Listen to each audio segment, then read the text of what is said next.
मैं Sunny Yadav RMPCL Mahavir Chidaun nutri aid से। आज हम आए हैं वलसाड जिले के एक ग्राम खून।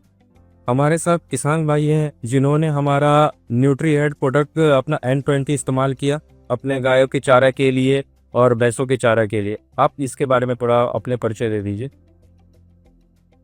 मारू नाम शैलेषभाई अमृतभाई पटेल, રહેવાનું ખૂન પકડા પટેલ ફળિયા।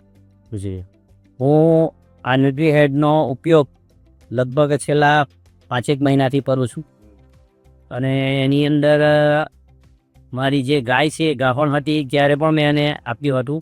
એનું રિઝલ્ટ સારું છે અને જે વાવવાનો ટાઈમ હતો તેમાં પણ કોઈ તકલીફ નહીં પડી। દૂધ પણ SNF વધ્યા અને ફેટ પણ વધ્યા। સાથે હું મારી ભેંસોને પણ એ લિક્વિડ હેડ આપું છું। આખા દિવસના 2 ટાઈમ મળીને 2 કિલો એક પશુને આપું છું। તેની અંદર દૂધનું ઉત્પાદન વધ્યું છે અને ફેટ પણ વધ્યા છે અને જે મલાઈનું પ્રમાણ છે એ મલાઈનું પ્રમાણ પણ મને જે પહેલાં કરતાં વધારે લાગ્યું। એટલે દૂધનું ઉત્પાદન અને દૂધની ગુણવત્તા વધી છે। આની અંદર કોઈ ખવડાવવાથી એની અંદર કોઈ દૂધમાં દુર્ગંધ આવતી કે ગંધ આવતી નથી। જે આપણું નેચરલ દૂધ હોય છે એવું જ દૂધ છે, એમાં કોઈ ગંધ પણ આવતી નથી।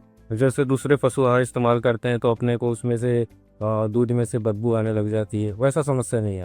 હા, એવું કંઈ નથી કે બીજા આપણે ખોરાક ડેરીમાંથી જે દાણો મળે છે એ એકલા દાણ ખવડાવવાથી એની અંદરથી થોડી દૂધની અંદર સ્મેલ આવે છે, પરંતુ આ દાણ ખવડાવવાથી કોઈ એવી સ્મેલ આવતી નથી। तो अपने किसान भाइयों जो पशु आहार कर रहे हैं, गाय भैंस पाल रहे हैं, उनके लिए आप क्या सलाह देना चाहिए? હું તો એવું કહું છું કે દરેક લોકોએ આનો ઉપયોગ કરવો જોઈએ, કારણ કે પોતે જ્યાં સુધી અનુભવ નહીં કરશે ત્યાં સુધી ખબર નહીં પડે। મેં 1-2 મારા મિત્રોને કીધું અને તેમને પણ ખવડાવવાનું ચાલુ કર્યું છે, એમને પણ થોડું રિઝલ્ટમાં ફરક લાગે છે। धन्यवाद। થેન્ક संतुलित पोषक तत्वों से भरा आहार, तुरंत एक्सपर्ट कृषि सलाह व समाधान पाए। संपर्क करें 8055145514 पर।